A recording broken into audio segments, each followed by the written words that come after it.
I think the story of how this all began really started probably when my husband and I were in our early 20s and we moved from the East Coast over to the West Coast into a little town in Northern California called Santa Rosa.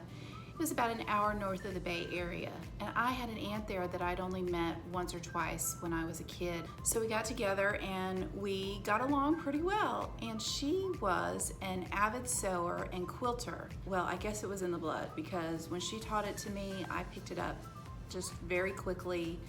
She showed me how to put those first two pieces of my first quilt together, and I was hooked from that very first quilt that I got to finish there with her. I loved everything about it, just working with my hands, all the beautiful colors with all the fabric.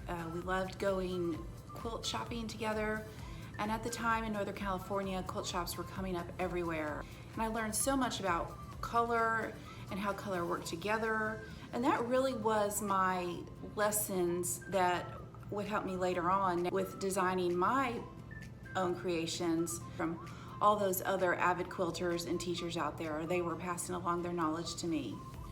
So a few years later, we moved back to my husband's hometown here on the Mississippi Gulf Coast, and I had to say goodbye to her. But we came here and we started a new life, and we decided to have kids. And so in a short time, I had a son, and 3 years after that, I had a daughter. For those of you that are parents, you know how your hobbies just kind of go by the wayside and the kids take over everything, as they should. When my daughter was a little bit less than a year old, a friend of mine had made her daughter some cute headbands. I asked her how she made it. She had us over for a little play date, and she taught me how to make that first baby headband. What happened with that first headband was when I put it on her, I just loved seeing her in it and being able to see her crawl around doing all her baby stuff, and then being able to see that headband, that creation that I had made from my own hands on her, just really got me excited. We transitioned over to bows when another friend of mine had shown me this bow she made for her daughter off of some Pinterest tutorial. I started making bows from that, and from there I made every kind of bow you can make. And y'all, there are so many different kinds of bows. If you are not familiar with the bow world at all, there are millions of different types of bows.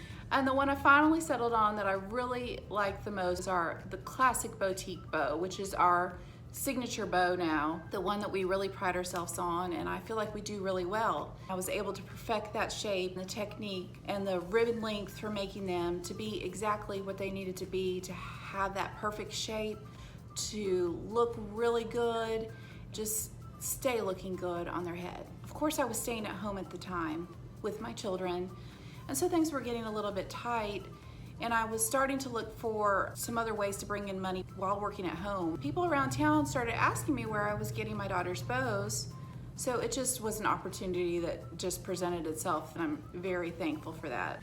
A friend of mine asked me to make some bows for her daughter. Every time I would make a version of it, I would take it to her and I'd say, "How's this?" And she'd go tell me, "Oh, it's pretty, but can you make it just a little bit bigger?"